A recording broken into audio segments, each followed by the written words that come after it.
Hey, folks. What's up, Sabrina? Not much. You?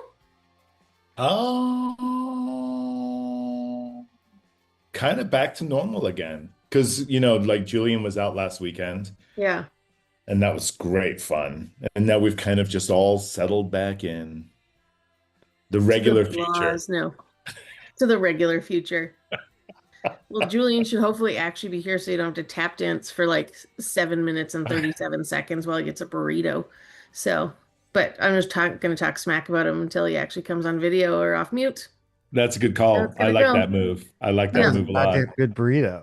That Oh, means, yeah. Yeah, we do good burritos here. We really do. yeah, I'm trying to figure out the formula. It was less the materials, more the way the wrap was prepared. So it didn't flap open. It was like heat sealed. So you could just bite it without the burrito um join without it kind of like flapping open or something like that. Um So Julian, that's definitely that might even be like a weekend project. Get a whole bunch Like of on I a press, or you're just going to use different sort of composite adhesives to figure out how you're creating this joint. I think it might be what's technically known as like a queso heat seal. Mm, So you sort of work interesting. the a special mix of a variety of yellow and white cheeses in such a quantity that they actually adhere in a delicious crispy seal. I think that's a noble weekend project. I Yeah. think it is too. I think it is too. And I got a new spatula, so somehow that can figure into the exercise. Break in the spatula, season the spatula with the spices that one might use to create a delicious, compelling breakfast burrito. Julian, I know you're in California, in LA, which there's a lot of contention over the two regions, but I'm from San Antonio, so if you ever need burrito uh design guidance, let me know. We could talk about it. San Antonio's an armpit. There's I mean, no. yeah, but we got good burritos. The Have you burrito, have you This is burrito have you my ever had like favorite thing. Tex-Mex from that's San Texas. Antonio? Because I didn't expect you to not defend San Antonio. So I threw that out there like just so hard and so mean. And then you were like, no, true. I was like, Yeah. I oh, mean, I'm never Fast, from mind. fast, fast pitch to the head. I'm from Check. We're check, check. You there? I'm from East San Antonio, so like the Marbach area, which is near SeaWorld, and it's so I don't really have too much to defend. I haven't lived there in 10 years. Well, no, Yeah. 13, 14 years at this point. So And then there's the river walk. yeah. It is funny though, whenever I visit, and I'm actually going back this weekend, I do enjoy so much more now that I am technically a tourist, the touristy areas than I did when I was a kid, which is I guess kind of like yeah, duh. But Remember the Alamo. I mean, yeah. Pee-wee's Big Adventure, of course, the Alamo. Oh yeah. The Alamo is I don't know if any of y'all have been to San Antonio, but it's much smaller than you'd think. Yeah. There's one gigantic AT&T building downtown, and everything else is basically in its shadow, depending on where the sun is. Yeah.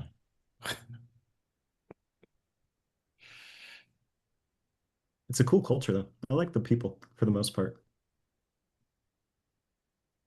Ooh, admit. I gotta turn off this. Admit.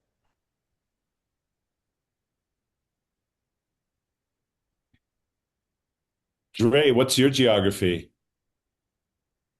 I am in the armpit that is my hometown of Sudbury, Ontario, Oh, so you're just upstairs.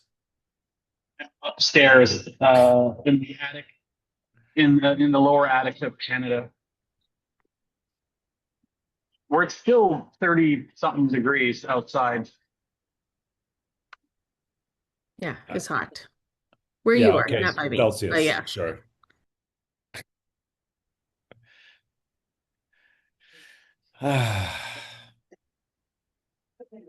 Oh, the question is can you hear the background music, or is this can't? No, No, but but you the kind of voice is come a in and little. out, so I don't know whether it's trying to Yeah, it's manage probably that. fighting with the noise cancellation. I'm at a Starbucks and it's a little bit loud, so I wasn't sure whether or not I was going to come through right. Oh, Yeah. good. Just means we listen better or well. I just came back from I went camping last night for just pulled the trailer out to some camping spot in the woods, and I hung out and got eaten by bugs, and then packed up this morning and drove back, took a shower, and hit the Starbucks to come to office hours. So that's been my last 12 hours or so. Commitment. The great outdoors. Hey, has I think I posted it in Discord. I don't remember, but have you guys checked out my audiobook slash book that I released a couple weeks ago?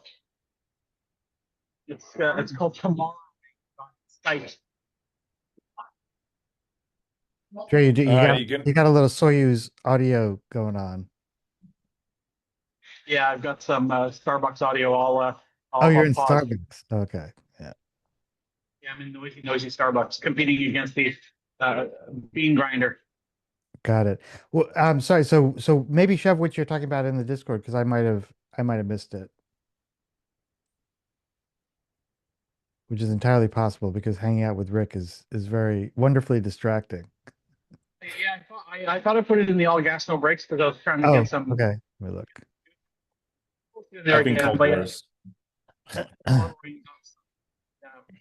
entirely vibe written, vibe coded, vibe audio booked. I had so much fun making this super fun satirical futurist meets what do you call it self-help situation. Okay, maybe post it again because I'm not seeing it. I'm going back to the beginning of June. I'm not seeing it. And that's your class. Excuse me.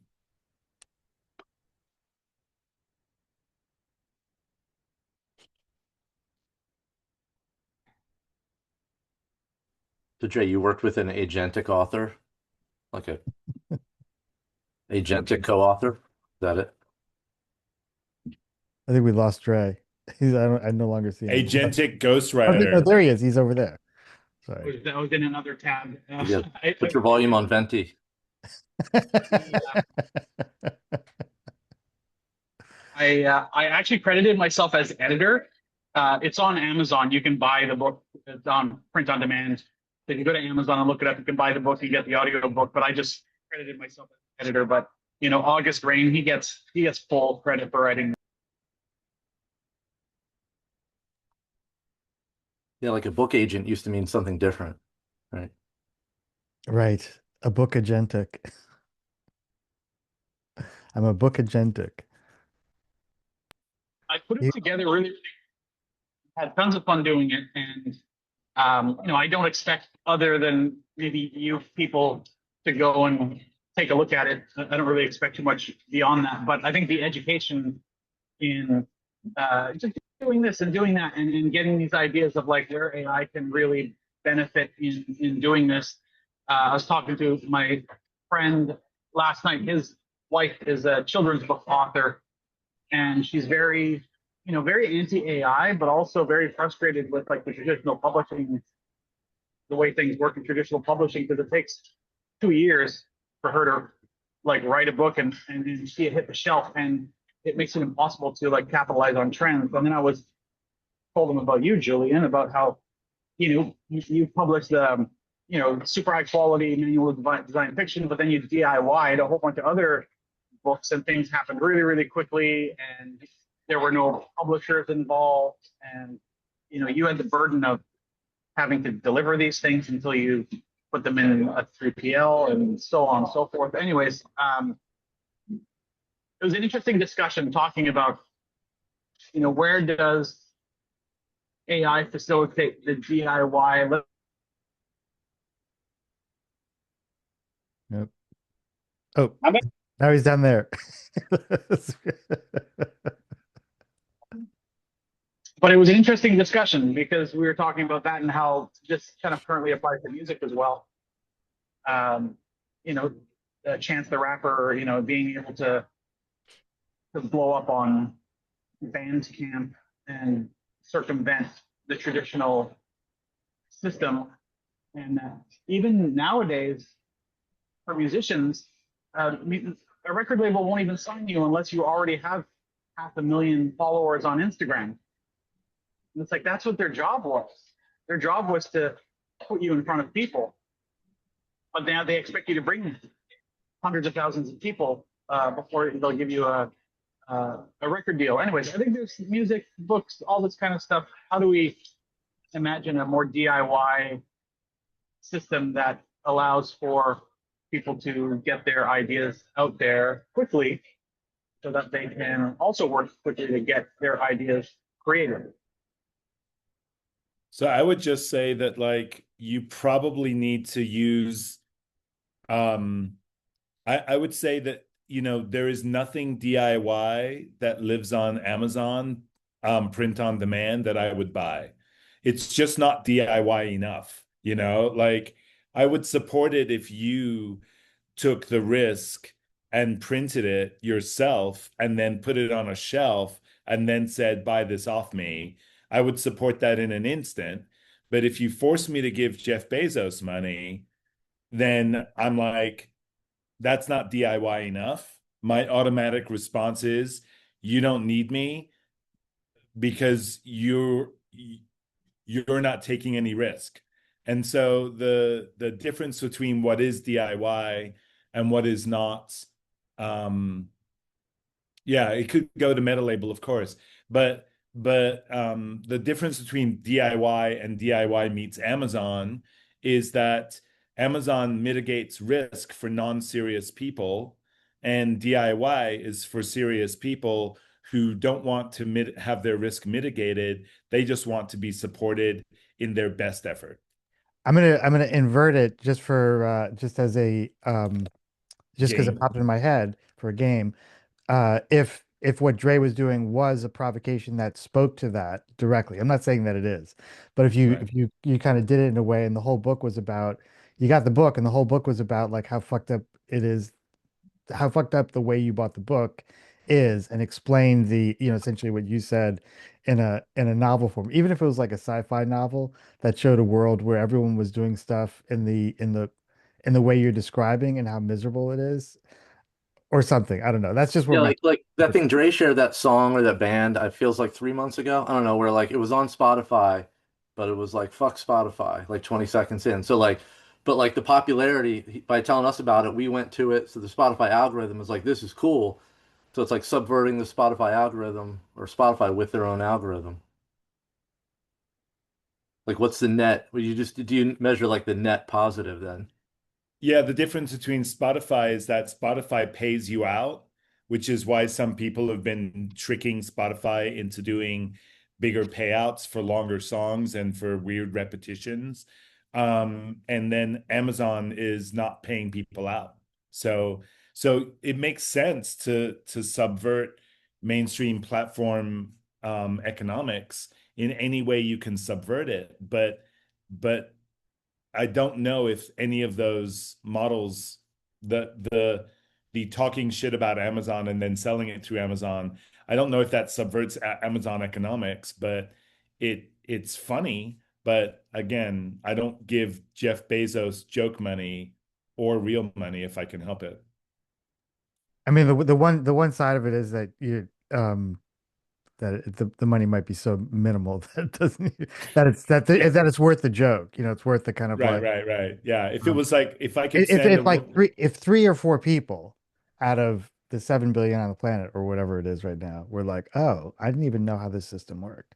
if I could send Jeff Bezos a steaming pile of fresh poo through Amazon Prime, guaranteed that the poo would not be more than 2 days old, I would absolutely do it. That's the kind of behavior that deserves to go 2 days free shipping via Amazon Prime.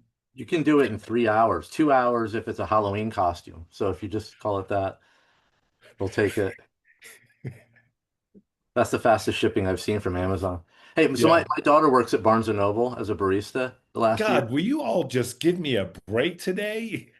And so I have a Barnes question. and Noble, Amazon, what's Am I, next? I like physical spaces with books.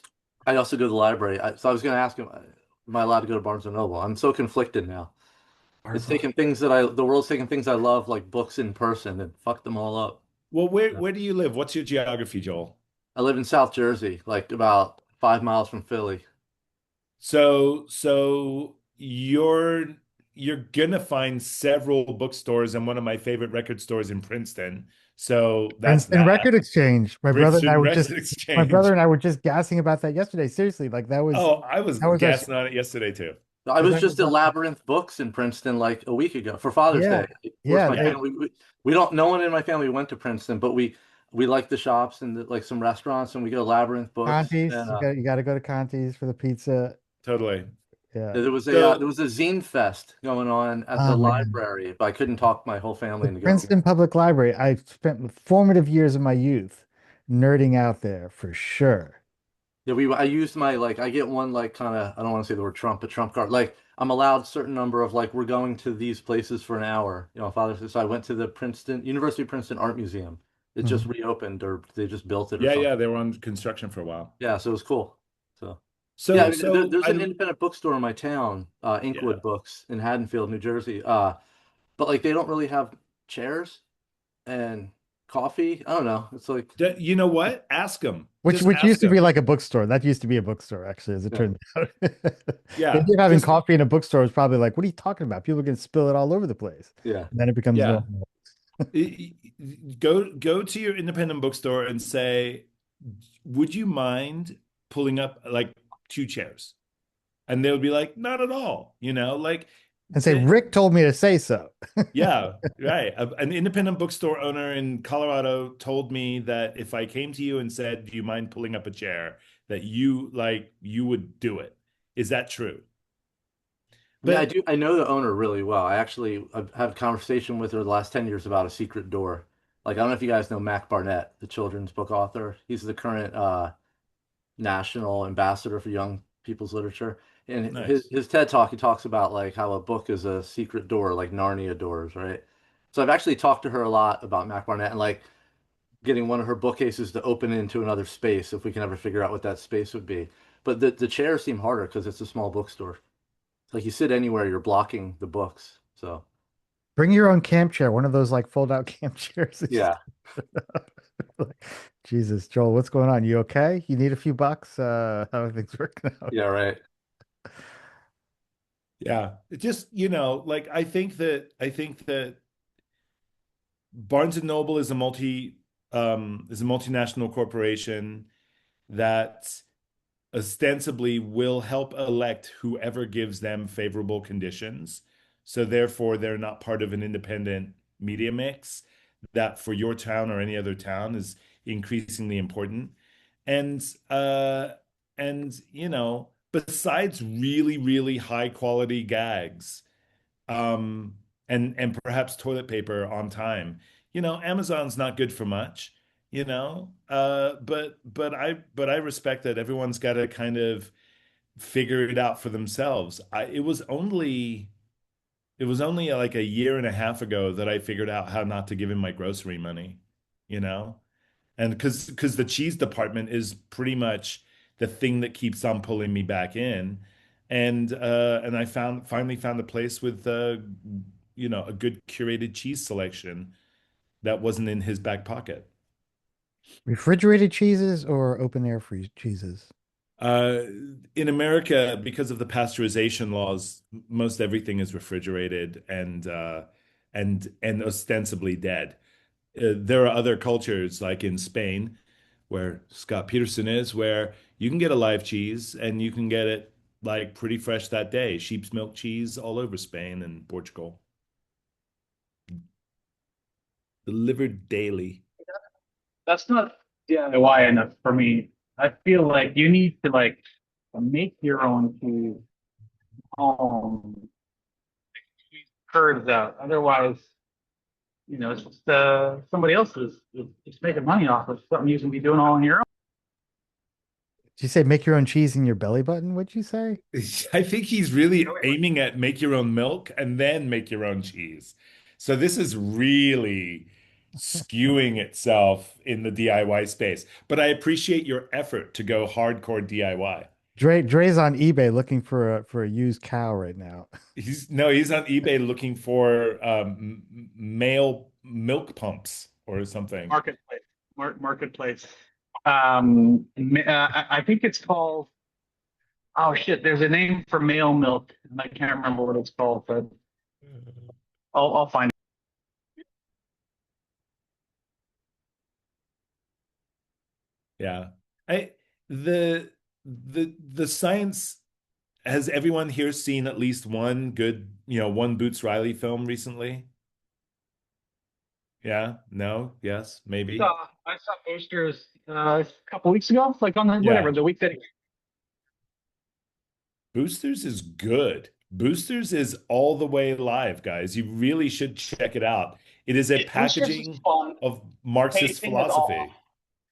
Yeah, I mean, pacing's a little bit off, and he's trying to say too many things in not the focused way that I would like to see him say it. But it's a great film. Like I enjoyed it. It was super fun all the way through. Like he's a wackadoodle director.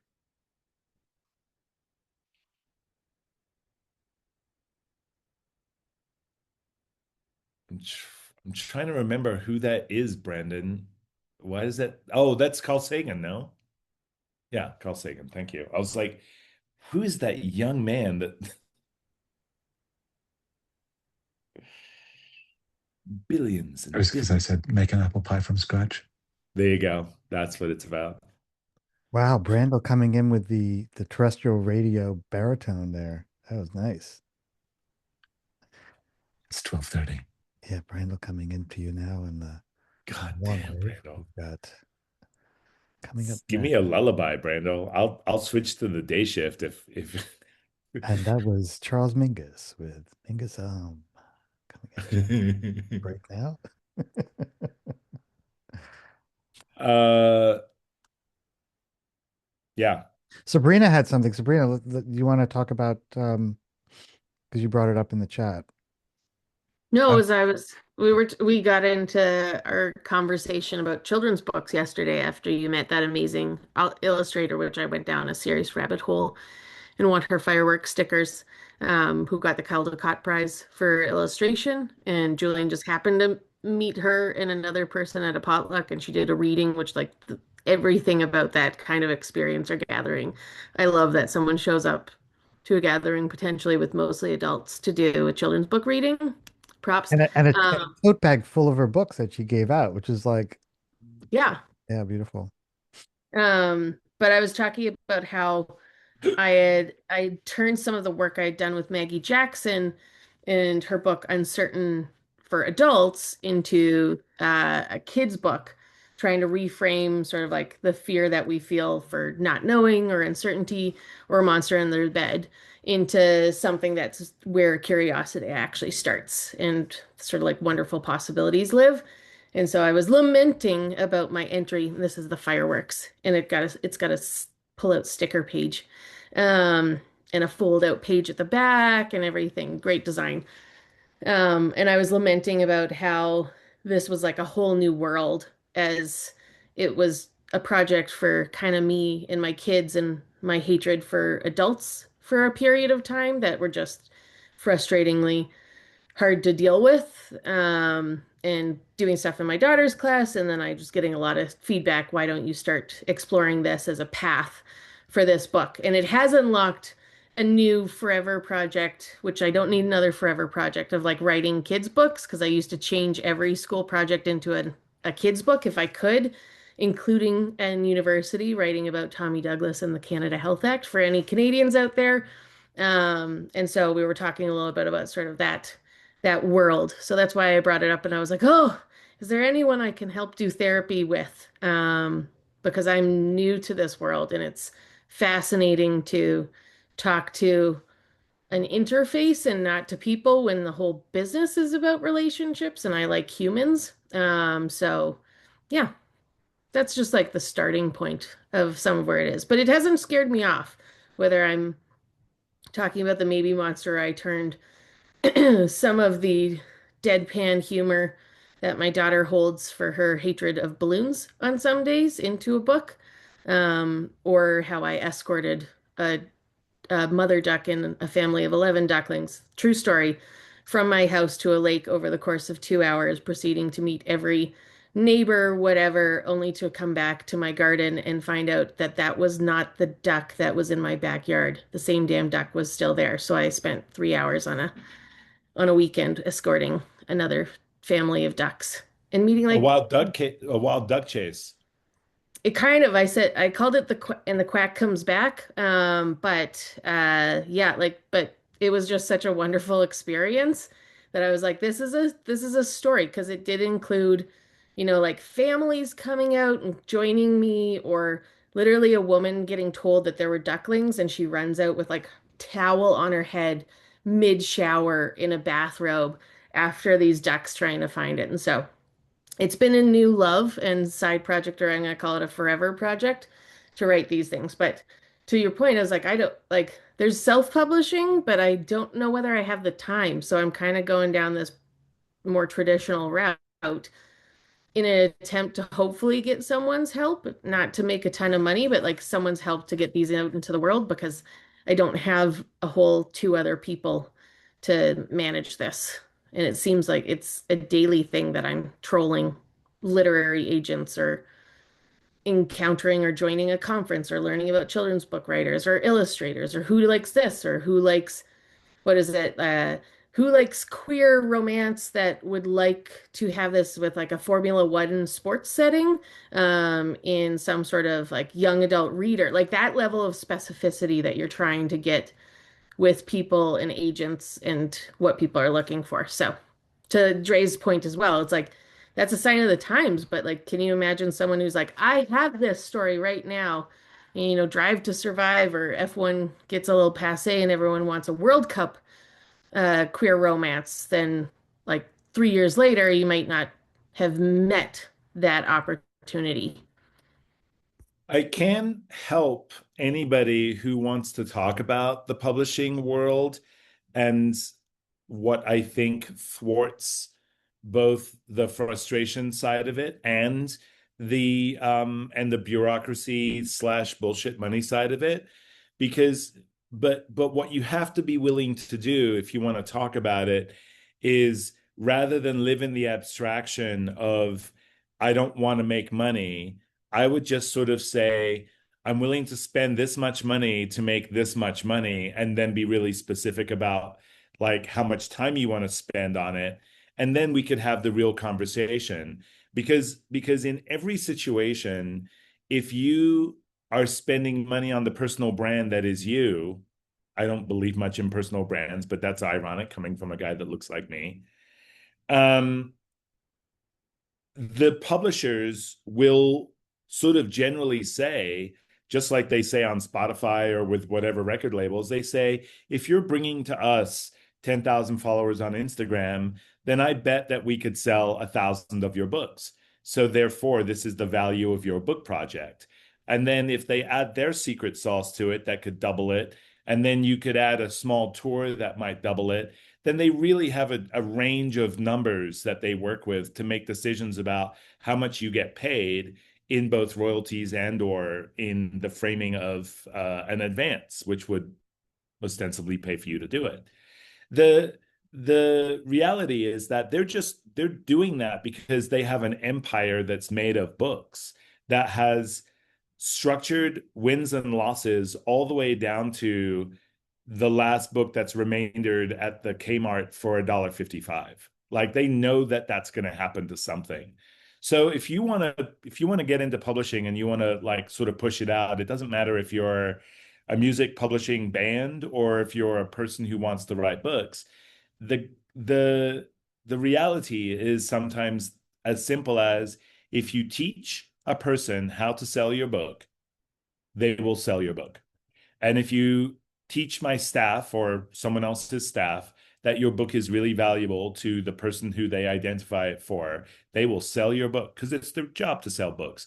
More importantly, it's their job to connect other human beings with resources they come in seeking and to Yep. get that trust. So if that's what you want to do, it's a very doable project. There are thousands of bookstores in the country, independent bookstores in the country, and many of them will be like, "Oh yeah, show me what you got." Yeah. Just Okay. let's Yeah. have a conversation. I'll buy three of them right now. And if you get 300 of them to buy three of them, you got yourself a ball game. Yeah, yeah, yeah. No, I'll definitely talk because it's sort of these different angles that one could take. It's the element of like, is this the core thing? And I get the how much you can bring because I sat on a webinar that was like, here's your author's platform. And my only question was like, some of this stuff does not necessarily go with the brand and the platform and the Substack followers, whatever that I have.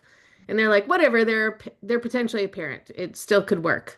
But you still have to do that work. And so that's what I'm evaluating is like, how much work can I do myself without using some sort of agent? Because the publisher is one thing. It's trying to get anyone to love this as much as maybe like I or the people who are consuming it in super draft form are enjoying it or loving it. There was a guy who showed up at the American Booksellers Association conference in February.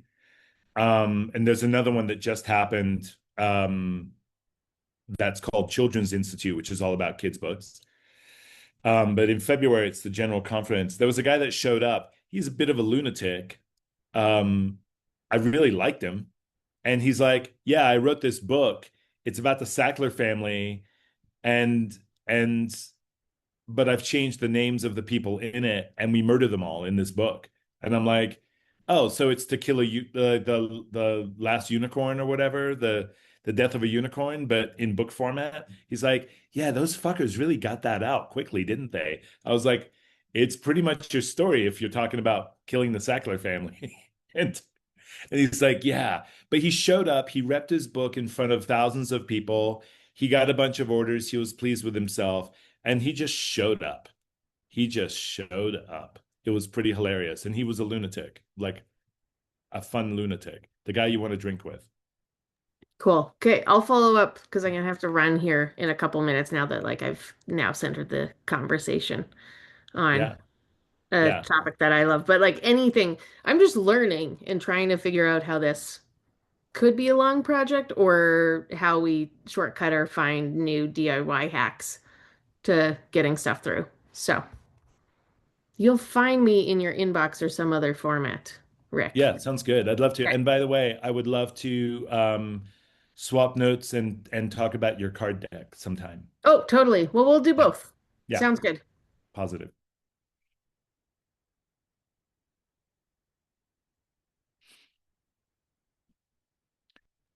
Bye, y'all. See ya. Hey, Dre, so do you think of your book as a piece of mischief? Is that what you're thinking it is in the world of Amazon?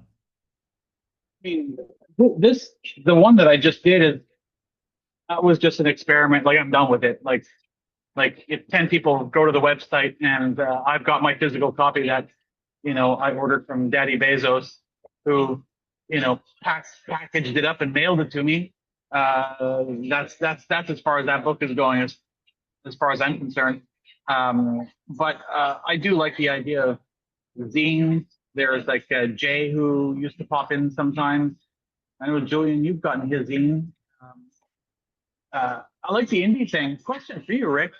How do you find out about the like independent books and zines? Are they coming to you asking you to sell their book, or is there some kind of a source that you can go to that aggregates like just stuff that is under the radar, independent, so on and so forth, and then you just curate and make the things like you choose to stock? Like how does that work? How about this? Julian, do you want me to put like a tight 10 together on publishers and how I get in the book game, how I get product, because I can do a whole 10 that would help people, and it would all be done at the same time. I can do it next week. Sure. You went from tight 10 to whole 10, and I'm not sure what a whole 10 is. I think when I said whole 10, I mean I could do a whole any amount of time on this topic and still feel like it was worthy or useful. But I can do a tight 10. Next week, I will be in Santa Fe, New Mexico, same time zone, I think. Yeah, yeah. Yeah, I'm of course. You don't even have to ask. Just if that's what you want to do, just we'll put you on the list. I mean the signups are quite thin, so I don't think it would be I don't think you're gonna end up Let's put it for 2 Fridays out. I'll be on the Cape then, and it'll be more fun. Okay, Yeah. cool. But yeah, Dre, I'd love to give you the nickels worth of insight into why the publishing industry isn't prepared to be disrupted in quite the way people think that they are, and why print on demand is perhaps just a it's just one of the ways that we accidentally give people more control over our product than they're worth.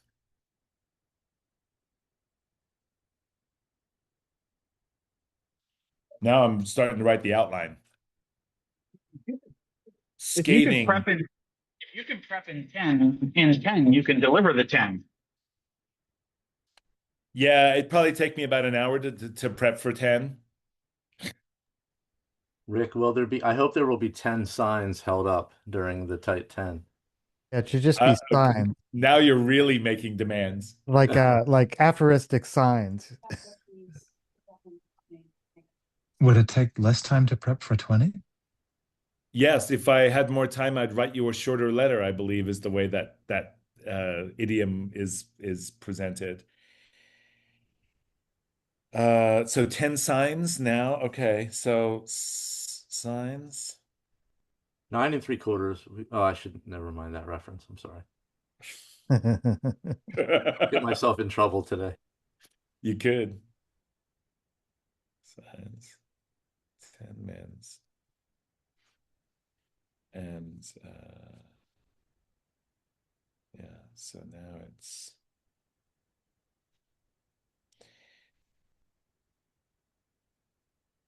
if any of you guys were into the punk band Girls Against Boys, or like Johnny from that punk band is a publisher in Brooklyn that, you know, a white guy, a white punk kid from suburban DC or urban DC, depends how you like to see that, um, is running a publishing house that is predominantly focused on punk material and the writings of West Indian authors, like literally Bahamas, Trinidad, Guyana, like all the people that I'm related to, and that's what Akashic does. It's like does two things. It does a bunch of punk books, and then it also publishes West Indian authors. So cool, you know.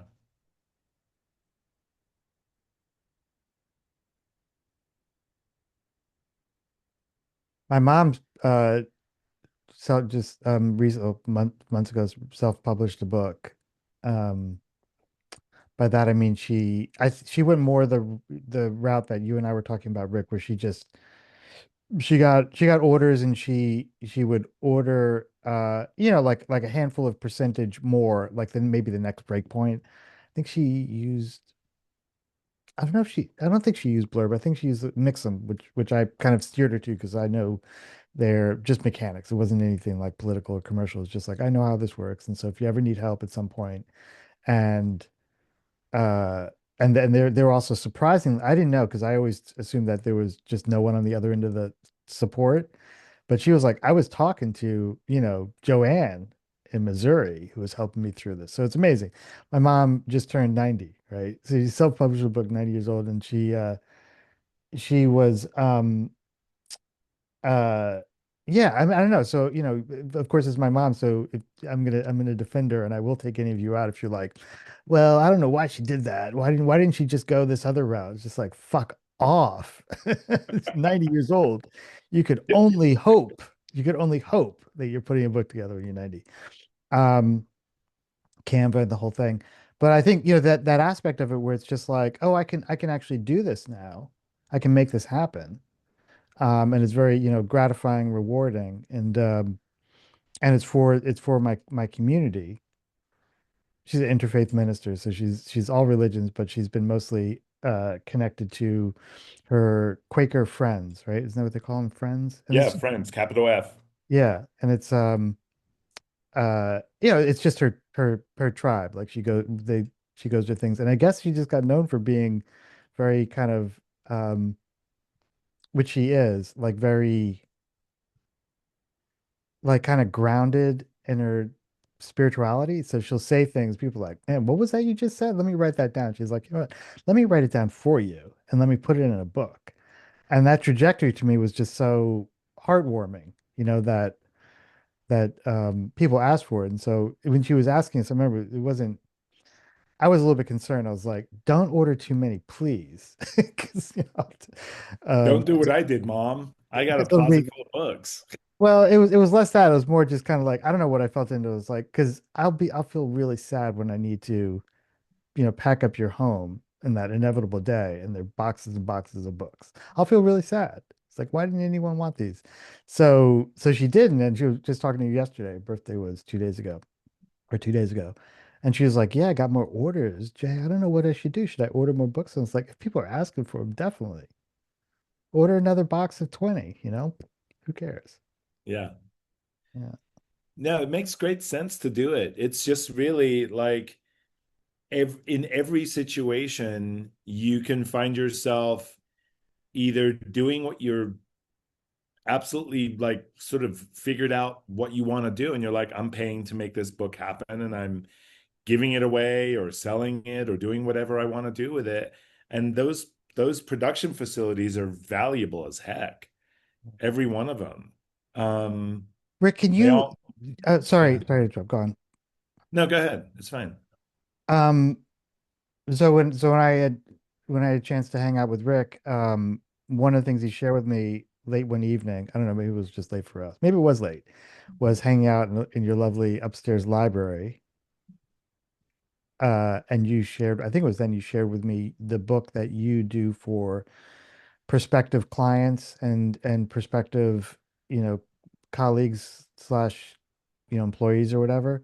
Yeah. And then you told me later, and we had our when I overate and with the sweet potato waffle, um, that you print them on. And I was talking about my book that I'm working on, and you said very insightfully, it's like just do print on demand, which was not my instinct because I like my printer Jade. I like that printer. But then I realized like, oh, maybe because when I first saw that book, I was just like, oh, I wonder where Rick got this printed. And then when I think what am I trying to say? Well, selfishly, I would like you to say back what you said about that book and how it operates within the context of your empire. So if I'm looking for a client, I have been trained to think about like the cost of client acquisition, and I've been trained to think about how much time it takes to convince them to participate in your economics. And like I just go, if this relationship isn't worth $50, then I don't want it. I'm not interested, Right. like Just to be clarified, because the $50 was the cost of doing the book. yeah, even more. Like it's about the cost of the book plus the cost of any single encounter where I'll be like, I'll buy you a cup of coffee and we'll hang out for a little bit, like the delivery of that book. But my general refusal is to not accept of the the cost of speaking earnestly to people about both economics and labor and either an employee or a client is worth $50 and more, and I was going to spend it anyway, so why not spend it printing a document with a hardcover that tells them that I am accountable in a particular way and they get responsibilities and benefits in the relationship that we're in. And the only two people I can think of that get that are my employees and my clients. My partner and I have a very simple agreement, which, you know, rivals it rivals the types of complex agreements that many lovers have these days. But I just say I think that that one doesn't need quite a book. But everything else is like, yeah, I'm going to spend a pile of money writing this book, giving people a sense of what it means to be in a relationship with me. And as wacky as I am, as interested in nonconformity as I am, as interested in, you know, punk bullshit as I am, I'm also like, I've got a grounded sense of my ethics. I have a grounded sense of my belief in labor, and I'm going to share that with people who I'm going to do long-term business with. Every time I write someone a paycheck, if it was going to decide whether or not I gave them $10 extra or not, I'd be like, that's just a stupid conversation. Paychecks are real money for real people. We have 10 people on payroll. So I don't, you know, I don't know how many of you guys are interested in putting 10 human beings on livable wage payroll in the cities that you're in. But you know, you can do it in a particular way and it makes you look like your management trying to squeeze every last fucking drop out of every single person that does anything for you. Or you can do it in a way that spends roughly the same money because there's less theft involved, and treat people like human beings who are like valuable and worthy. And part of that is like signing a document that says this is my accountability model for my relationship with you.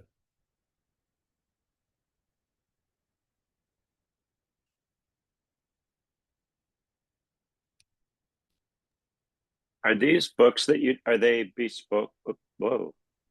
Are they bespoke each time Uh, or no, some part of it? some part of it has been. Let me go get him. Hold on. I'm curious. Yeah. Well, yeah. Yeah, I was bummed because in the last minutes that I was there, Rick was like, we were coming back from breakfast, and he's like, "Oh, I'll swing by the studio. You pick up your, pick up your stuff, pack your bags, whatever, and head out." And I told myself in my head, I was like, go back up and like just look at that book real quick again, like, and maybe even ask Rick's like, "Oh man, can I buy one of these from you just as a reference?" Because our conversation during breakfast was like, I was talking about my book, and then he kind of shifted the conversation in an evocative way to be like, think of your book as a statement of work. And I was like, oh, I never thought of it that way. As a, and it's sort of now I'm kind of ruined because I'm kind of like, I thought I was done with the book, but maybe I'm not. Oh well, I have to work on that.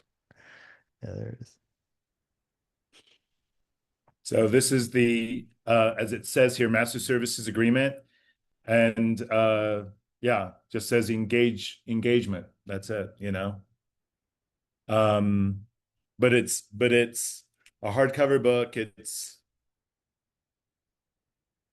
my contract. It has a signing page in the back, and it's done twice, so you can just cut one out, and then you can keep it on file with the date. So they get to keep the book. They don't have to return it when the relationship's over. And then, and the part that changes really frequently is the very like first page, which just says section one, relax. We think lots of ways. And it's a mini portfolio of weird images of things that we made, which basically is like, I know you've made a big decision. I know you're about to make a big decision. We don't think one way, we think very creatively. So we're trying to add a contrast to the kind of definitions and strategy that live inside of this document. and just say we're also wildly creative. This isn't a signal of our like our compliance. This is a signal of our creativity. Those are super nice. And then the employee handbook is 3 times thicker. Um, Right. and it's just book number 4. Um, and it includes that contract book in it. So we let our employees know the promises and commitments we're making to our clients. And so we're fairly transparent about that. So that book is inside of this. And then so is their EEOC boilerplate plus, which of course is no longer relevant in the world. But it seems like a reasonably good boilerplate. That's a pro-labor boilerplate. It has 10 very specific policies inside of it.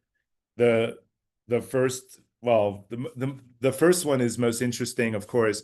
It says no sarcasm in the studio except Wednesdays. And then the last one is always interesting too, which is um, freelance work while employed at Matter is not permitted.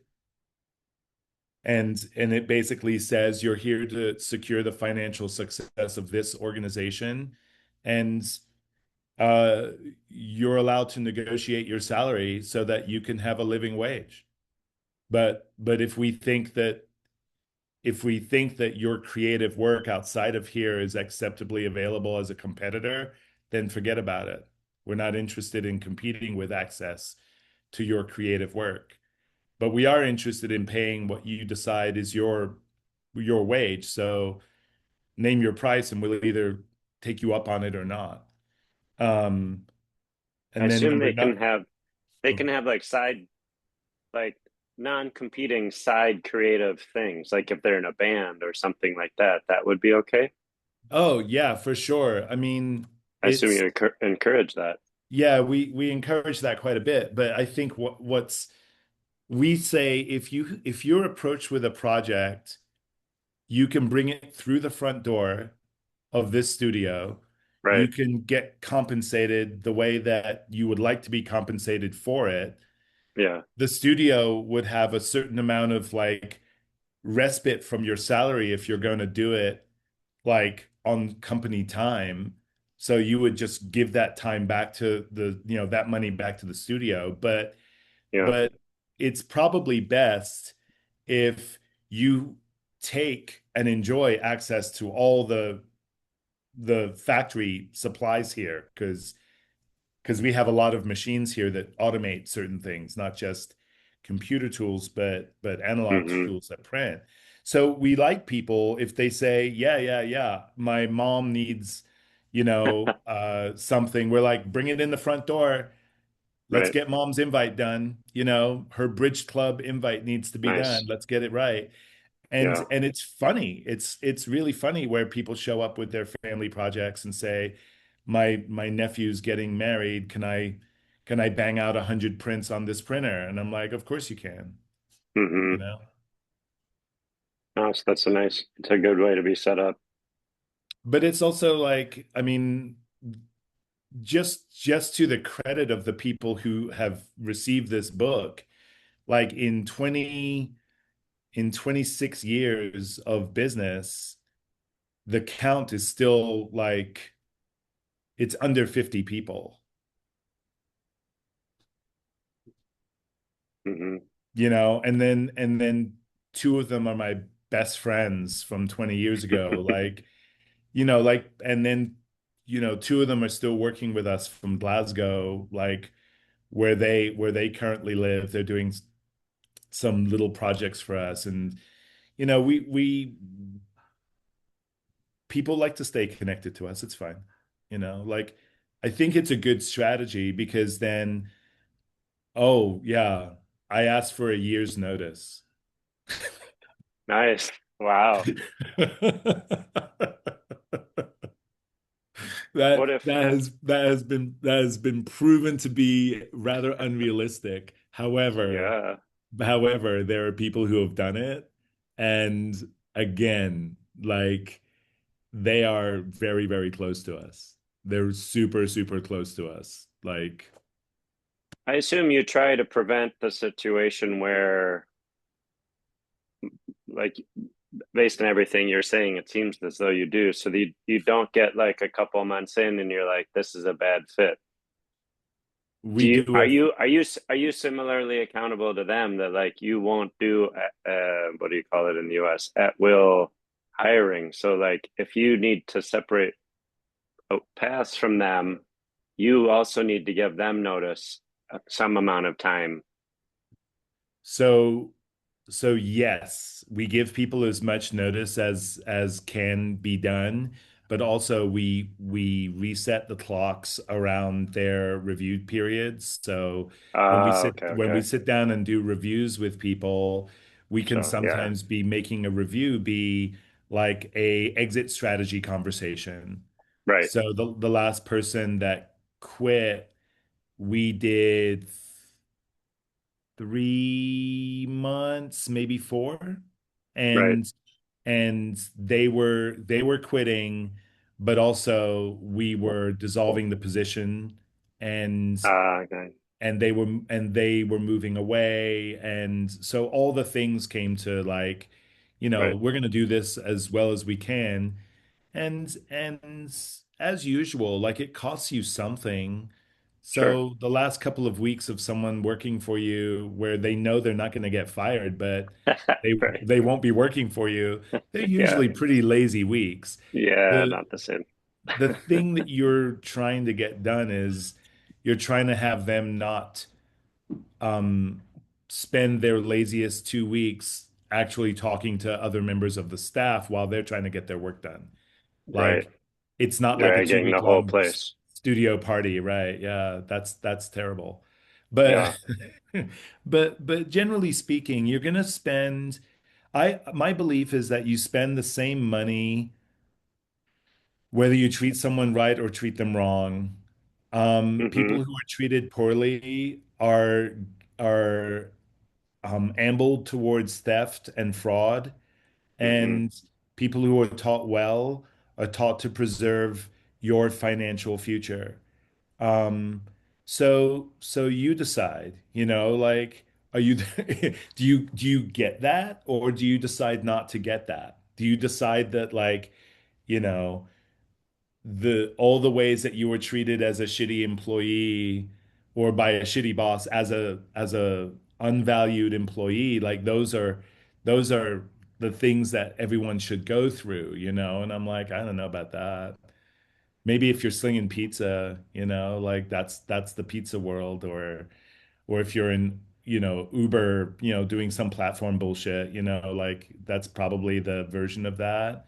But I think of those as important relationships, investment opportunities. Have you ever thought about or experimented with being a collective or cooperative where they literally have ownership, like some either voting right or some ownership in the company? I mean, maybe they're too young to be that position, but Yeah, we're sort of looking at that. We've stopped poking around in the union story yeah, because yeah.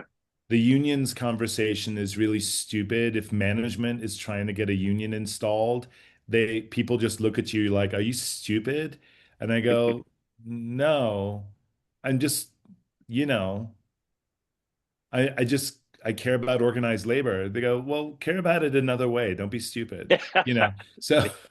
So so the co-op thing is the next reasonable place to go. But right now, if we created a co-op, we would end up putting such a big price on the participation of it that Hmm. it wouldn't even look interesting or legitimate to people because we carry a lot of debt.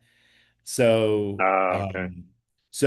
what we'll probably do is clean up our stack, our capital stack, and then look at Then do it. co-oping as a succession planning mechanic. Oh, interesting. Yeah, right. Yeah. That's a nice idea. Yeah. Yeah, I haven't met, I think I shared with you the print shop here in my neighborhood, and it's a co-op. Well, I think they say collective. I can't remember which way they were governed, but I'm curious to go meet them. A friend of mine's doing projects with them, so I'm curious Yeah. how they're set up because there's the previous printer, some I don't I'm assuming it's an old guy, but like was business was dwindling, and then these next generation came along, were like, let's revive this thing, all the Right. tools you have. Let's make And so zines. it's like literally something for your mom, like, and Right. they do workshops to teach people about everything. Yeah. So I'm curious to chat with them about how that's going for them. I It's mean, the city supports that, I mean, a lot. So that model, yeah, that's cities the all that's over the the like, please start at that model. yeah, cities all over the world support that kind of business, and they pay for their rent, or they help It's them in different subsidizing things. yeah, they Yeah. subsidize things all over the world. In America, you're kind of on your own. Um, Yeah. and if you want to make a nonprofit happen, you can make a nonprofit happen. If you want to make a co-op nonprofit happen, you can. But it's all even that is super competitive and not Yeah. entirely healthy. So, but yeah, yeah. I love that for you. That's fucking awesome that they're around the corner. I the this is something Well, that I just want to throw out to the room, is to say, like, there are ways that I'm thinking about for us as a crew, as a bunch of wild dogs that run together. There are ways that I've been thinking of that helps the sharing be like better, meaning very open, very real, and no one's extracting from anyone. That people are just like, I like that idea, and I'd like to do something with that idea. And instead of sort of just simply doing it, talking about doing it and inviting each other to participate in silly, simple ways. That way that um it grows both the idea and the intention of sharing into a very, very meaningful space where there are no thieves. There are just participants and collaborators and potential collaborators. There are no thieves, right? Because we do run the risk of not sharing things that are valuable to us, because it's a great place to hear other people share stuff. And some days you give and some days you get. And that's what community is all about. Like, you sometimes are putting stuff in and sometimes you're taking stuff out. Um, might have a project. So I mentioned you, Rick, and Julian, but not, what you're saying makes me think, oh, that can be wow, it's very open, but um, it's a architect. Do you know? I'm blanking on her name. It's Design Justice Design Spaces in East Bay. A friend of mine's on the board and recommended talking to me. Deanna's the first name of the founder. But DJDS maybe.org. Anyway, they've been around 10 years. She wants to end prisons. yeah, It's a huge goal. And they're they're kind of at this, like, we've been doing this 10 years. Is this a moment to do something? And I said, certainly. I had a 1 hour conversation with their head of like philanthropy partnerships, who's in LA. Anyway, they seem keen to do something. I have a meeting. The next thing's with Deanna end of July. So I don't know from her what she's open to, how, you know, it's one thing to hear the staff say, yeah, yeah, yeah, yeah. It's another to hear the founder be like, because she's, been at this for 10 years. So I like what you said. So I want to mention that to her as a kind of engagement with them about imagining a series of futures with them about what their organization could be like. I think kind of everything that they do, like business model, how they talk about it, what's the name, how they engage. I think how they engage is probably fine, and it could be with this part of that could be with this group, no question. I invited them to come to this Friday thing and share what you're up to. Yeah, the Andrew asks a pretty powerful question, like, do we want to end prisons? Uh, you know, I'm just going Andrew, to say only ex-cons get to vote here. So yeah. Only ex-cons, yeah. only. I love that. I love that. You know, if you think of a prison the way that we think of like the history of punishment as a dungeon of sorts, right? Dungeons were not dungeons could not be thought of as modern day prisons unless it was really at the discretion of the feudal lord. The feudal lord decided who went in the dungeon and said, yeah, throw them in the fucking dungeon. I'm not interested in looking at their face. I don't want to see them in the community.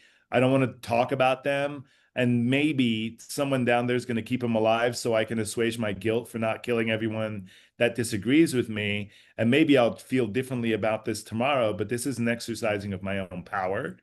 And I'm going to throw someone in a dungeon. So that as a form of punishment is actually relatively new. And most punishments were like different. They were just different types of things. And I just say if the prison is going to be what it is today, and the index is really like you can just legislate who shows up there, you can just sort of force populations of people into those spaces, then I say, yeah, I think we want to abolish them. And I do think that there are better ways of thinking about punishment that we've walked past into this way more profitable way of thinking about punishment that most people don't ever have to think about. I would love to be able to reserve the ability to imprison certain kinds of people. Just to admit, I'm not saying like uh I think that my experience has been that there are corners of rehabilitation that do not work with enforced, imprisonment. And I think there are corners in which you either have to do that or you have to send them off planet or something. And maybe because sending them off planet isn't practical, you do need to put them in a hole someplace. I truly believe that. I think there's evil in the world. I really do. As measured by not just, as measured by, I think, what might be considered I could get in trouble. It's just like a rational kind of take on what a well-functioning civil society, what membership in a well-functioning civil society requires. And so I don't know. I mean, I know that's dangerous. Yeah, I mean, who can argue that Vladimir Putin at least shouldn't be put in prison, right? Like, right? Like, so I worry about the blanket idea of just abolish prisons because then that becomes like a trope. Hold on. I didn't I didn't say that.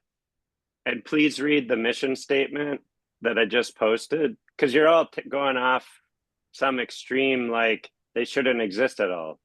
But the model, like what Rick responded, the model that exists now is fucking awful.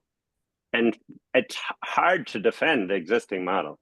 So please throttle a little what you're probably we should table this for like another day because without going too far into my history, like I would say like, well, like the prison camp that what's her name is in down in Florida. One would argue like, wait, she's playing tennis every day and like, has nice like linen sheets.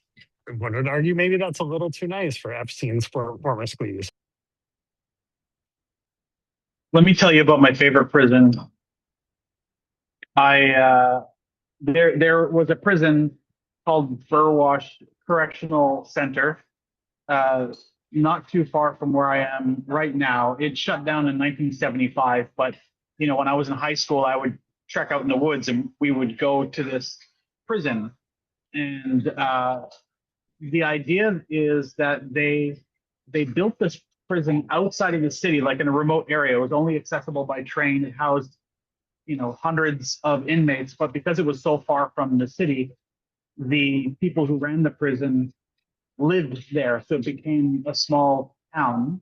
So there was a school, there was like a kindergarten and a preschool, an elementary school, and they raised animals. It was a labor farm in that they worked to provide for themselves. So they raised animals, they grew food, and it had a really, really high rehabilitation rate.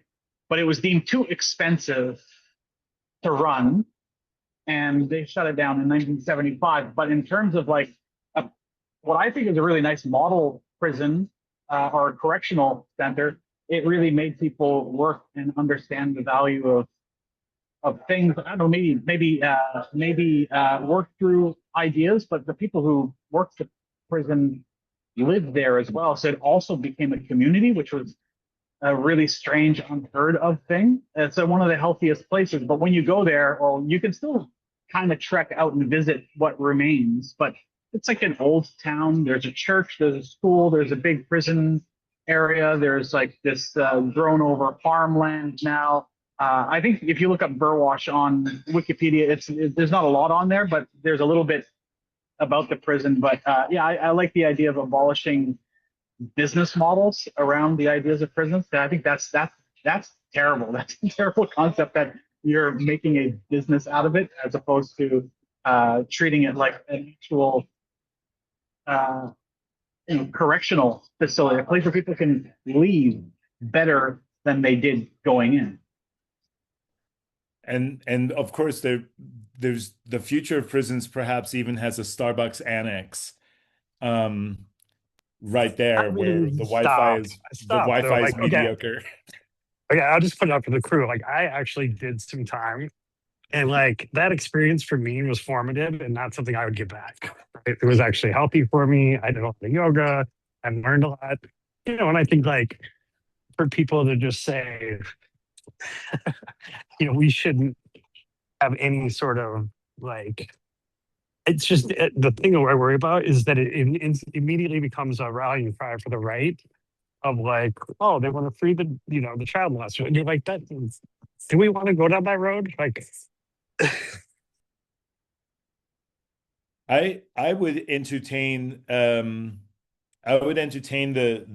Foucault's book on ethics in a book club side project for us all to maybe just do a little bit of reading on it. It starts with punishment. It starts as what we do about punishment. And I love that so many philosophers will begin with that notion of what the carceral system has become, because I mean, I think there are several or you know more valid viewpoints here than there even are people for sure. The but it's also something if you want to debate it, it would be great to have a central text to use as a resource to anchor the conversation so that we talk about the same thing or we decide to, revolt. But I love this conversation for us. I'm just like, yeah, let's figure out what we want to use as the central text.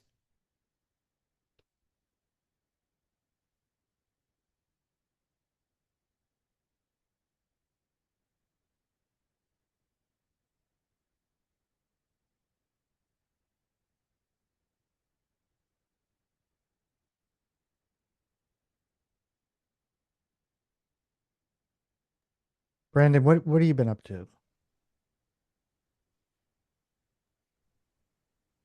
Like in general. No, I want you to be very, very specific. It's up to you. Dealer's choice. Um, so actually, I'm going to be running a public futures workshop next month. And so, uh, Portugal. no, I was in Portugal last month. That went really well. Yeah, that's something I've been doing. I went to Europe last month and that was really cool. Scott and I got to say hi to each other. Um while I was in Barcelona. The workshop and talk I did in Lisbon went really well. I ran a couple workshops in Amsterdam. Now that I'm back in Dallas, I'm kind of just getting back into the swing of things, doing client work. I'm going to be running a futures workshop next month for free here in Dallas that I'm excited about. And one thing I was thinking about asking the group here is it's a pretty limited workshop and it's meant to take like mostly UX or interaction designers and help them get a grasp of futures thinking. If y'all have any fun or I guess good introductory exercises you like to do in that kind of like limited environment. I'd love to hear some thoughts there.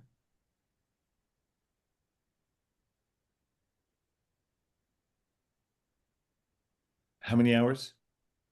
It's going to be 3 hours max, but that's like people getting in, people getting out included. So I want to keep the exercises slotted for around 2 hours. Something about the end of our workshop, which was just about 2.5 hours, felt rushed. Mhm. And I felt like we might have accidentally dilly-dallied over some stuff. Julian, do you remember what we might have dilly-dallied over? Just to give like a piece of juice to this conversation, like where the pitfall is. I don't, maybe it was dilly-dallying, or maybe it was like I wasn't sure how to move off of the topic of all participants are great, but then when we're talking about like maybe this paper came from a dear weird world where the paper isn't paper, and it's just kind of like, no, no, no, that's not what we're doing here. It was what I would, I would want to say if I were completely uncensored, but otherwise you just let Yeah. people kind of do, you know what I'm talking about, that particular moment. I mean, there was nothing wrong with it, but it was also like, are we going to spend 7 to 10 minutes uh with this meta question that, you know, do you remember what I'm talking about? I do. I do. Yeah. Yeah, my buddy Donna, she's really smart, but she doesn't get out a lot. So she was like kind of over indexing on like what epistemological framework was allowed to exist in her future where she encountered this brochure. And we're like, it's a brochure. It's a brochure. Yeah. This is this and if if you're hitting up against the edge of the conceit for doing this kind of workshop, which is no, we're not, we're actually, there's a world that we're occupying, and the extent of it is that somehow Julian brought these artifacts back from some possible future. And the future is grounded in the lived experience that humans might occupy. Or maybe they're cyborgs, maybe they're humans who are also robot or whatever, whatever you want to do, but something has happened in this world. We built on Graham's presentation last week to say this is a world where we have a different relationship with microbial kind of stuff. And there Yeah, happens to be cool. this library that retains this microbial stuff. And we want to use that as basis for talking about what has happened in this world, such that people are still there, but but libraries have become this other resource where on the 11th floor are bees, on the roof is the aviary, and on other floors there very nuanced forms of soil are kind of kept and grown and harvested. Yeah. So that's all we know. It's kind of weird. Discuss. And then someone was like, and so, with Rick's Factory, we made library court cards and library kind of like index cards, and I made a website for the librage, and it built Mm. on Denver's actual library with Denver's fondness for three-story blue sculptures.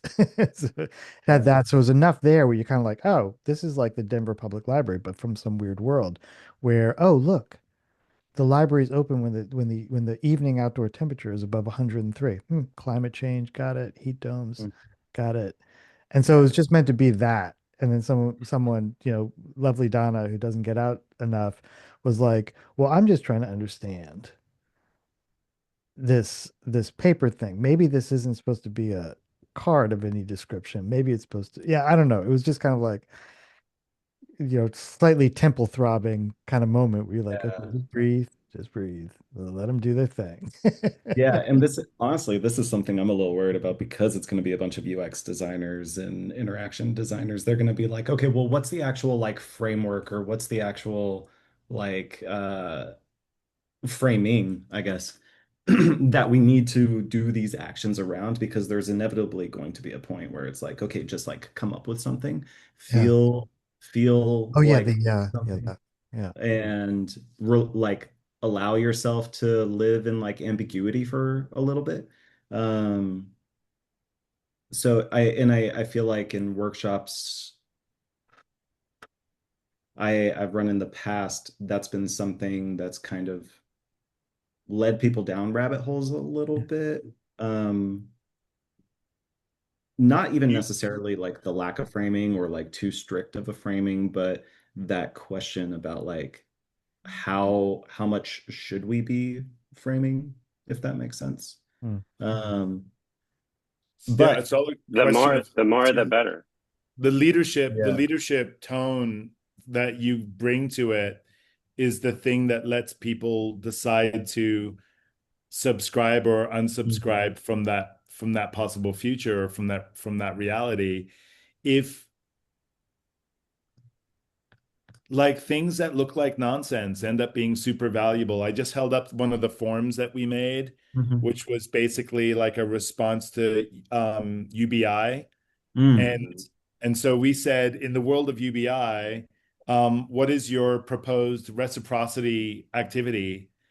And people really went hard for it. And at one point, they're like, "What are you even talking about? Like, well, I mean, what do you even like? People have different needs." I said, "Yeah, yeah, that's form easy 307, not 407. Yeah, This Rick was is it was fantastic to see Rick kind of like because he made this beautiful form that is like very resonant of, form, aesthetics, typography, graphic design, the lockup and all that kind of stuff. And Mhm. I had drawn a, just like a rough sketch with a marker that made it kind of obscured a lot of stuff, just be like, okay, like this. Oh, nice. Yeah, and so which is great. I mean, this is why it's so fun to just kind of be shoulder to shoulder with people when you're working on stuff. Everyone has their level of resolution that they can work at, and Rick's pretty handy in Illustrator, as it turns out. So I had one thing. I was like, oh, forms need like BDR stroke 12-17 kind of thing. And I think it was either Rick, maybe even Deborah when I first showed it to her was like, what does that say? And I was like, it doesn't matter. It just needs to be crap Something that makes feels, evokes, effervesces bureaucracy. And yeah. it was fun to have the conversation with people in the workshop where there were, you just want to create that landing place for them. We're like, oh my God, this looks like one of those forms. I've been watching The Bear, and there's one point where they're at a window for a city bureaucracy to get some kind of find out some information. And the whole tension as they flash to the scene is like, do not ask me. If you ask me to fill out another form, I will reach down your throat and pull out your heart, and I will burn down your home. And the person in the bureaucracy side of the thing just kind of closes the thing and walks away. And they're like, no, no, no, no, no, no, I won't really burn down your home. Please come back, help us, kind of thing. So you Yeah. want that kind of feeling of like, oh my God, these bureaucracies got to deal with. But this was doing that form Mhm. was really that was maybe my favorite part of the experience. Not that I didn't enjoy making the micro drop for the Denver Public Library, or whatever, or think about that. But the idea of I think it was a question that kind of hit people the most, and it's a very unique audience, as you might imagine, who come to Rick's seminars. They were prepared for the question, which was like, okay, in this world that we're talking about with this soil, hybridarium or whatever I called it, there's also UBI. So now let's ask ourselves, in this world of UBI, actually, what the fuck are you doing? Mhm. So you don't have to Interesting. worry about, to a certain degree, income in that sense. You're provided for, but you can't just do that. Like, even if you were like, you know what, I just get smoked out day in and day out and I play video games all the time, maybe I do think at some point you're gonna go into a kind of psychosis if that's your route. Maybe not, physical psychosis, but just some kind of, you're gonna go off the rails. But if you are wanting to be a contributing, you doing want to engage, you got your UBI covered, but now every twice a year, maybe every other year, you have to do what, in this world we would call national service. Mm. You have to do something and contribute back. But the cool thing about this is it's not just military national service. Maybe it is. Maybe some people are like, you know what, I want to protect the frontier. Cool. Okay, say that. That's what you're gonna do. We're gonna send you to the frontier and you're gonna protect it from whatever, the our perceived enemies or something. Yeah. Or, I don't know, wildlife, whatever it is. But Julian, that does skip you right out of easy 407 Is into the Z long form. Yeah, the long form. 308 long Yeah. form, right? And Yeah. that's nuts. That's a long fucking form. Yeah. Yeah. The fascinating thing was that everyone, so when you're asked, like, now take 10 minutes and actually fill out the form, including what is it that you're proposing, Hmm. right? So it's not just like, one, two, or three things, but it's like, what are you going to do that contributes value back? And maybe there's some kind of process by which that's evaluated. Like, oh, actually, yeah, we do need that. We do need people to read children's books to children. Yeah. We do need people. The one fellow was like, I want to be like a long haul trucker, and he had a very rich and elaborate kind of, imagining of what that entailed, what he would be hauling. And sometimes it's like it's also transport if people want to hop a ride, because I'm going to Fond du Lac, Wisconsin to drop off some GPUs or whatever, then that's cool too. It's part of it. So, and what I noticed, but and didn't say, but it was also reflective, is like everyone who comes to Rick's things are givers. Like no one was like, I don't want to do shit. Hmm. They came up with like real like things like that's amazing. That's a great idea. That I would consider that if I was on the adjudication panel, or some AI was. You would hope it'd be like, perfect. We're gonna arrange for transport on Tony's long haul, Cowboy Bebop long haul vessel, to Fond du Lac, Wisconsin, because they need EMTs. They're gonna need EMTs this year. So what was the framing of this like? I'm kind of curious. Did you come in with this sort of pre-built world already? Like how much of this was built beforehand in your own artifacts versus like collaboratively with the participants? And was this also were they taking on roles within this potential future that you've established, or were they helping you think about this as like a thought experiment or like a design, like designing the actual world itself? Yeah, we dumped a bunch. It was there were two presentations before, just to Yeah. just to give you the full setup. And then my kind of presentation led to like, okay, let's try out how one way of futuring, which is like, my thing. I got a bunch of artifacts. Just came back. Rick's time machine is worse than mine in the back there. And we kind of came back with some stuff. And here's the stuff. And it was literally a library card that was evocative, or something that was like, it looks like a library card of some description, whatever, you do the whole thing, Yeah. possibly. And look, it's got a bunch of text on it explaining what's on what floor of the library. And then here's almost like one of those bookmarks. It was printed too small, but whatever, it's okay. Oh, look, there's a barcode. And so eventually I was like, wait, who's going to scan the barcode? Someone scanned the barcode. And now they're looking at the website, microdrop website that I built, which has much more information. So you kind of, what did we have, Rick? Maybe 60 minutes, 70 Yeah. minutes to do this exercise. So you just want to provide a portal for people to drop into it. And fortunately It's people were willing. it's Yeah. perfectly okay for them to question it. Mhm. It's perfectly okay. I think the part where you go, the my first featuring exercise was about 3 months ago with the same crew. And my frustration with them was that they were saying, my card says I have to do this. And I'm like, that's not how we future, friend. Right. You know? Um, so giving them super hyper precise instruction generally creates that hyper feedback, which is not very effective. But giving them an artifact and saying, you know what? Because you can imagine how Julian would just drop off this artifact and be like, oh, You know, Hmm. like your time travel machine is jacked, Rick. And I go, but the get back button works.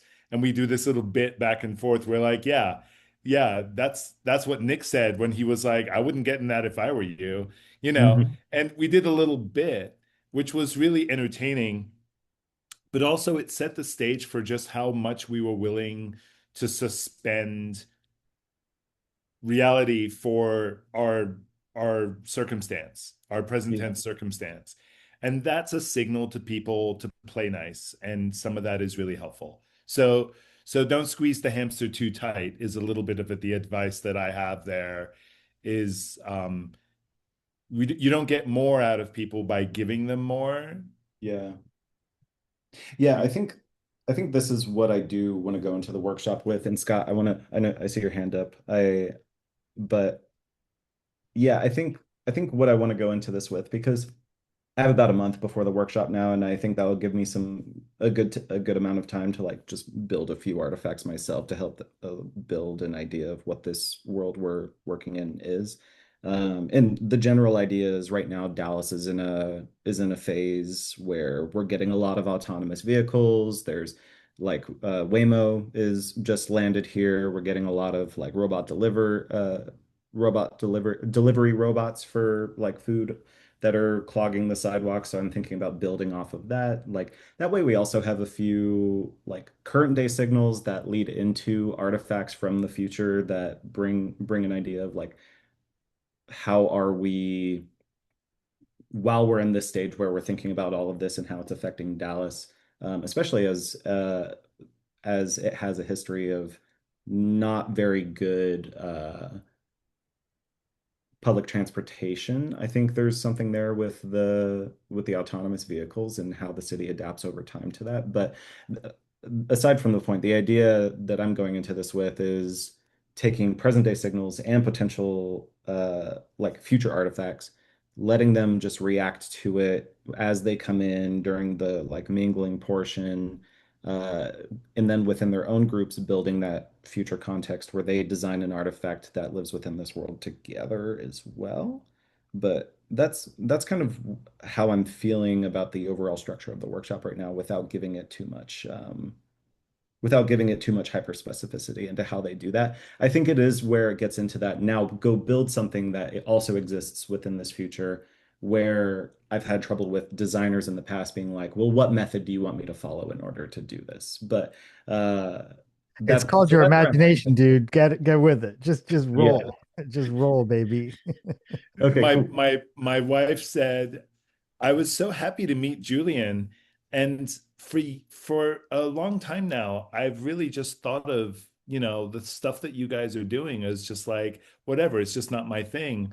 But then when I saw you and Julian and Raphael, I was like, oh, they're playing pretend. Yeah. And we go, oh yeah, it's totally pretend. It's pretend with some like additional material that's like sometimes it's maturity, sometimes it's experience, sometimes it's actual knowledge, but it's Mhm. absolutely pretend. And you know, like that's what so few people are willing to do is to pretend hard, especially as they get this acquisition of knowledge in front of them. They're like, oh yeah, this knowledge is here to kind of inculcate me in the life that I want. It's Yeah. not here for pretending. It's here for achievement. And I'm Hmm. like, cool, go achieve, dude. Have a great time. Uh, so she's like, I totally get it. You guys are playing pretend. I'm like, we are definitely playing full fucking contact pretend. Yeah. I played a All right, lot of D&D in my life, and I really want to bring some lessons from that into this. Scott. Scott. Scott's been patient. Not just oh, it's a weird thing with my camera. Well, I mean, there's lots of methods, but getting them out of who they are when they arrive, Hmm.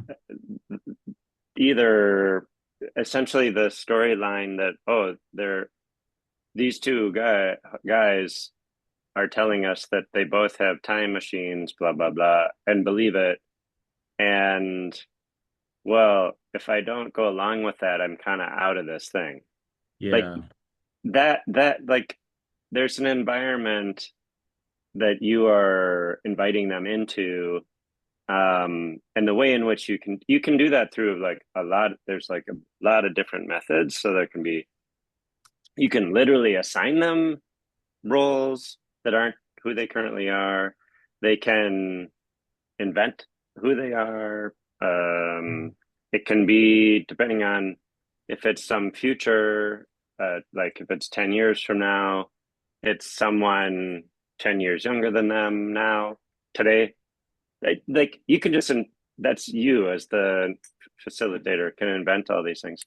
And then Yeah. if they are this like anal, want to know what method to do, if you know they're going to do that, just invent three kind of seem like Yeah. methods. But I did that with the IDEO group, and I just made up these like four strategies that they could employ, and they had a logic to them, and people just, okay, they like believed it. And I think the other thing that helps a lot is if the design challenge, whatever you're trying to get them to imagine, it's quite constrained, Hmm. is it ends up being better Yeah. than if it's open-ended. I mean, it's open-ended by nature, the whole thing. But if you are very specific in, okay, we're gonna, and you can give them choices of things that might need to exist in this world, and these are, and you can be some fictitious organization, and you could be wrong in your forecast of these three things we think are kind of going to be the most important. And then people can, of course, say, no, it should be this. But now they're in your world. The minute they say no, and we're going to use the Schwarzenegger, whatever, um, then they're in it. It's just Mm. that those kind of key steps, so that they aren't, they stop being who they were when they arrived as quickly as possible. Yeah, I think this is a cool framing, and I think even going into the upfront presentation can help a lot with this. Just taking on like I like the idea of a fictitious organization and giving not even like doing the presentation as like Brandon the facilitator, but as a representative of someone from this like future that we're inhabiting. Totally.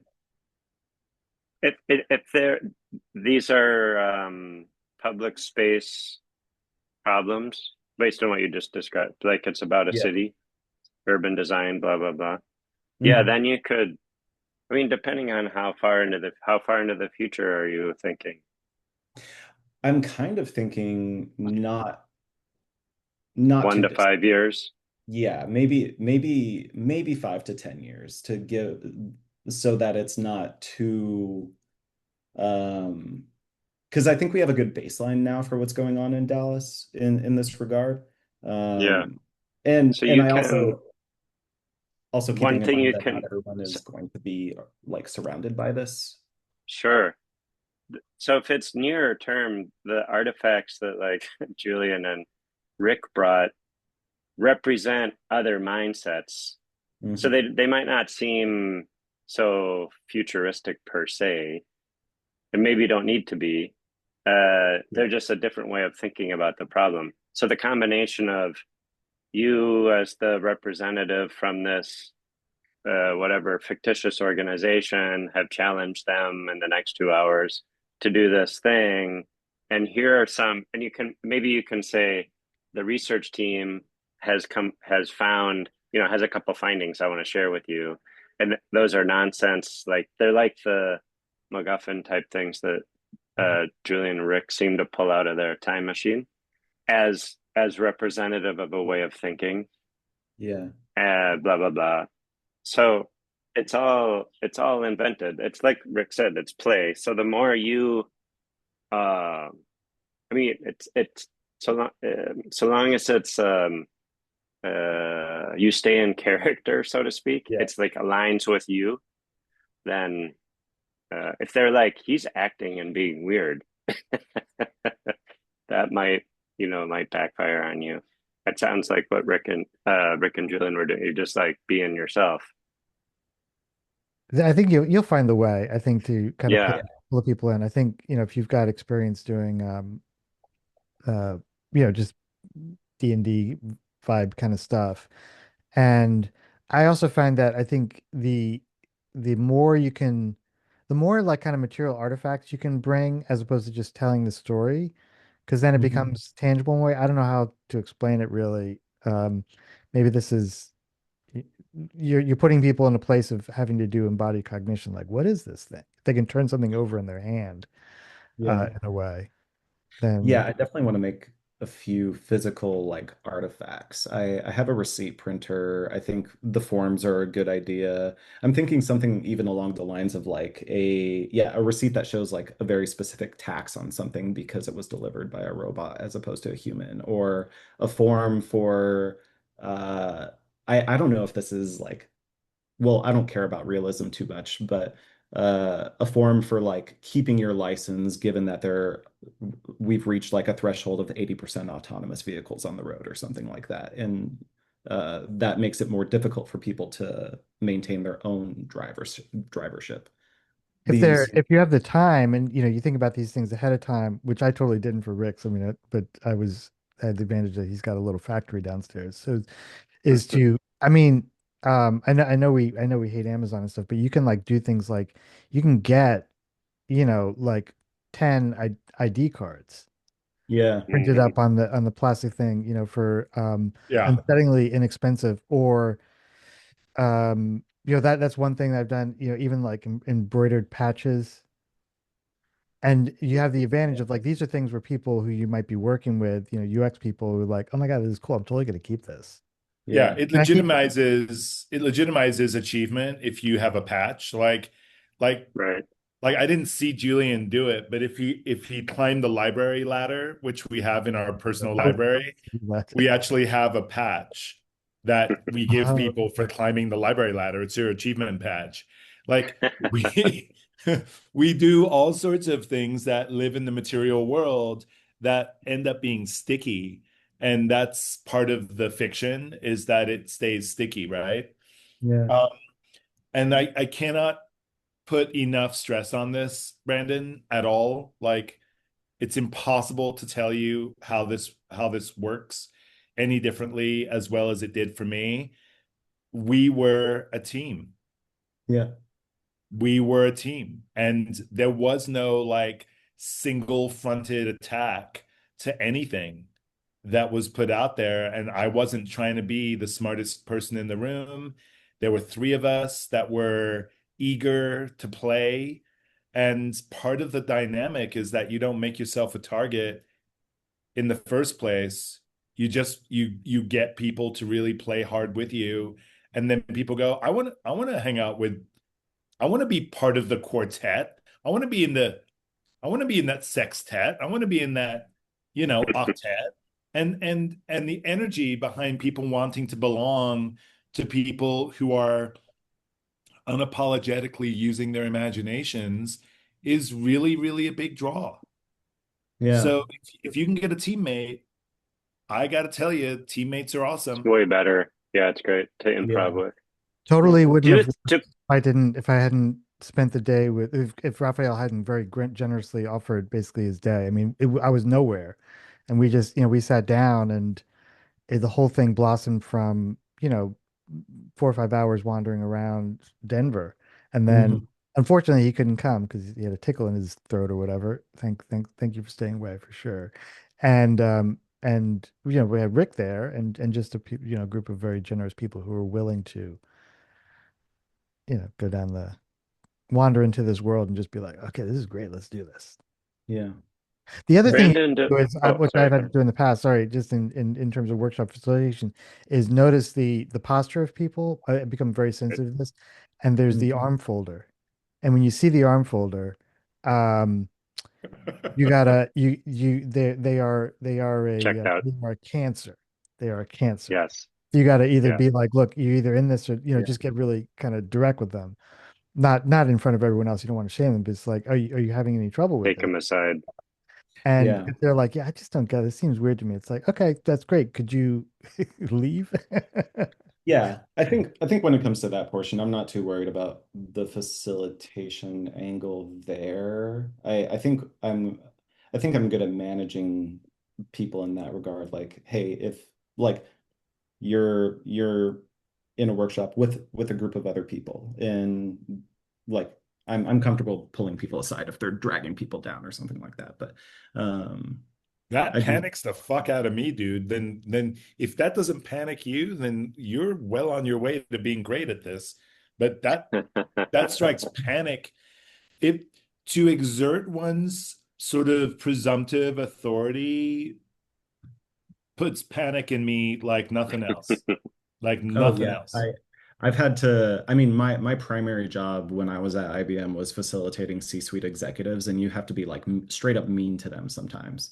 Um, Nice. Lucky. but I mean, unlucky. I mean, whatever. Yeah, cool. Yeah, Skill you're there to sets. push them around. Goals. yeah, Goals. Brandon, do these guys think that they are uh I mean, you didn't describe the like invitation, but do they think they're coming for like a help me with my imagination, or are they thinking like I want to help the city come up with better plans? And so they're going to be so really practical. they do not. So actually, the initial announcement hasn't gone out yet. This is with the local Okay. IXDA group, and Ah, they okay. have kind of just like a blank. Hey, we're doing a workshop this day. Yeah, Um, okay. Next Tuesday, they're going to put out one talking about, and this was just like a quick, as I was like putting together the idea of this workshop initially. This doesn't even mention anything about like the potential future because I'm still like forming what the workshop is, but it is a what they're putting together says, join us on July 27th for an intro to designing with futures, a guided hands-on workshop on design fiction and world building, studio style discussions, sketching and making in small teams.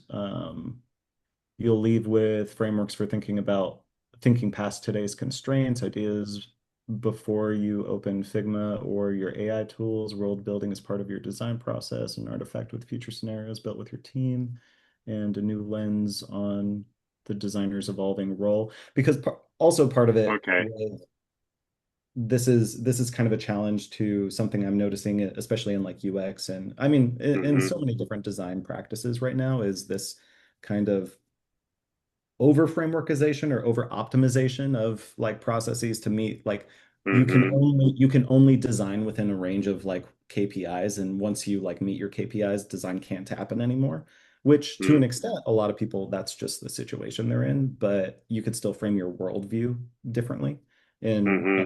approach your design choices as you meet those KPIs differently. So it's just kind of the primary intent I think behind this workshop is putting a critical lens on like design practices as they are today. Yeah. No, that helps a lot to understand that part. No, it seems like people become more open-minded because it's part of a culture, skill building, creative thing. Then it's not like it's a potential client that's facilitating and they want to, Mhm. do well and peacock and all those bad behaviors. Right, right. No, it should be fun. Yeah. Yeah, I'm excited.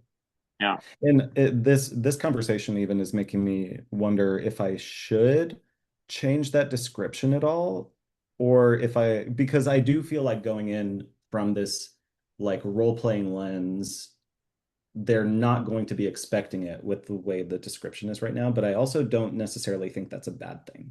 That's world building. Yeah. Yeah, there is world building. That's what you're doing. Yeah.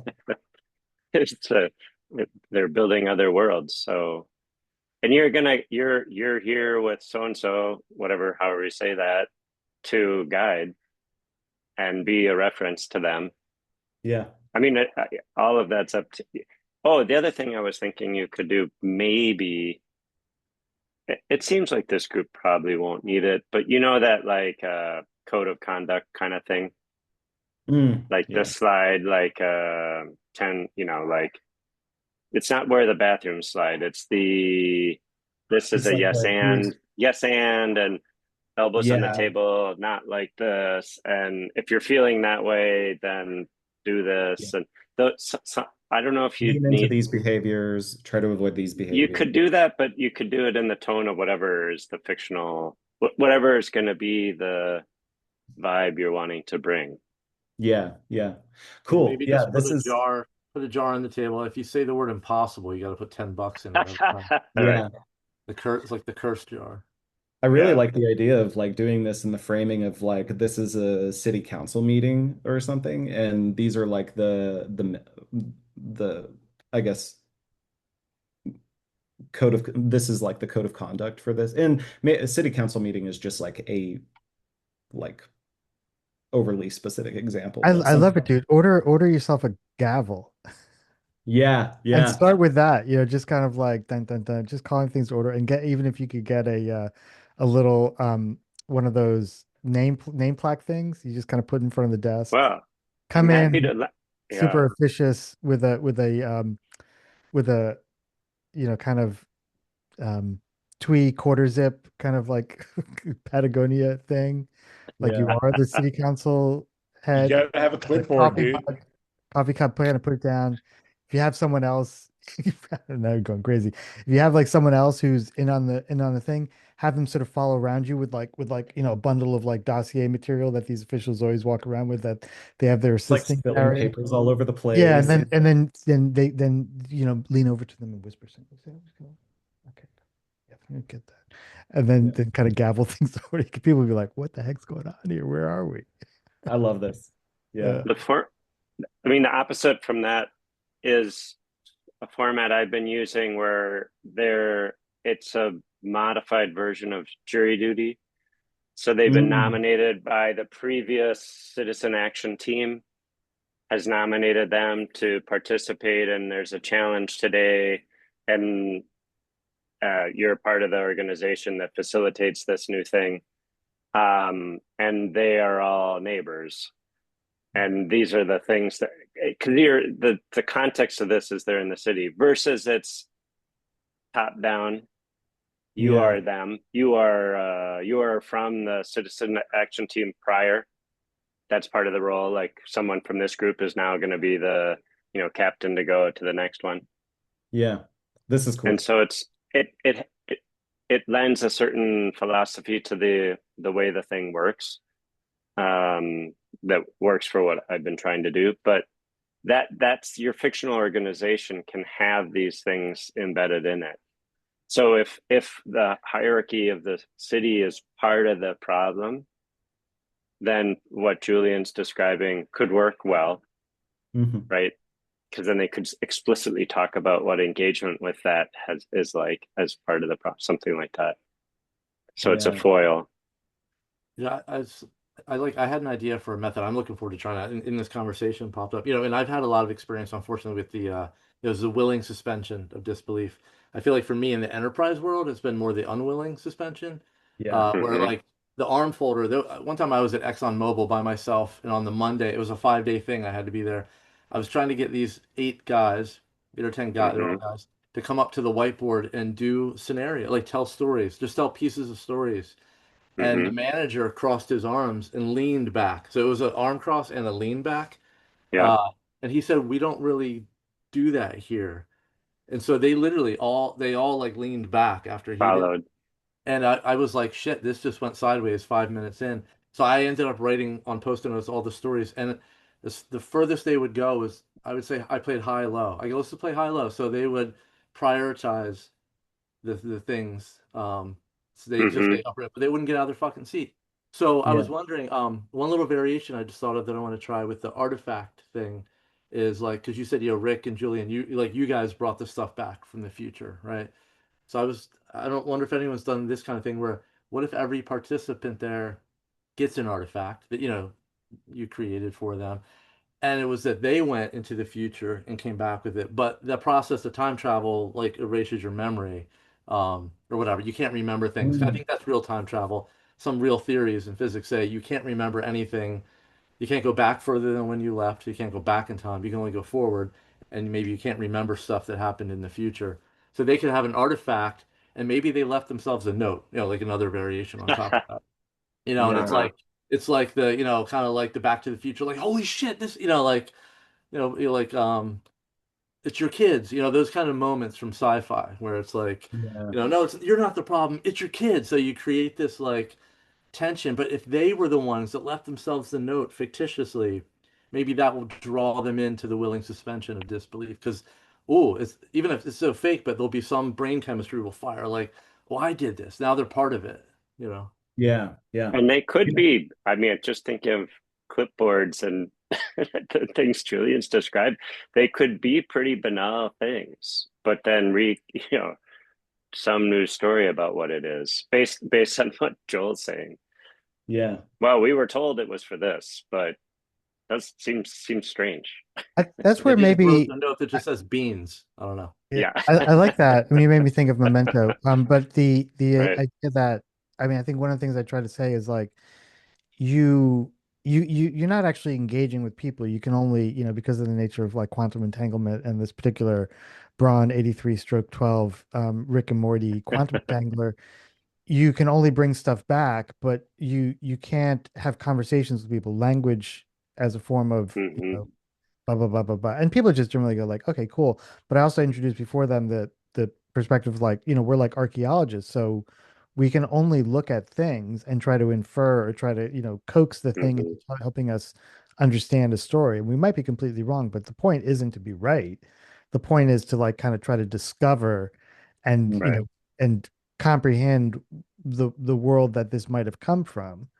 Of course, while you're doing that, what I'm hoping is that you're investing your imagination into, you're activating it, and hopefully, you're trying to steer people away from like, like I like to say, it's like, isn't that what Elon said? Is that really the world you want to be? Or are you just saying that because you think that's the right answer? Yeah. This has been great. I gotta run, actually. Speaking of Yeah. I, entanglement. Oh yeah. What time is it? Oh Yeah, yeah. good talk, guys. That Yeah. landed nicely. Thanks so much for the feedback and ideas. I'm excited about this. I'll do a sure. recap on it once I'll do a share out once after it's done. Awesome. Brandon, hit me up because my next artifact is kind of maybe relevant, which might be helpful for what you're doing. Yeah, for sure. I will. Just send a note or something or whatever. Yeah. All right. Cool. Have a good Peace. weekend. See you guys. All right. See y'all later.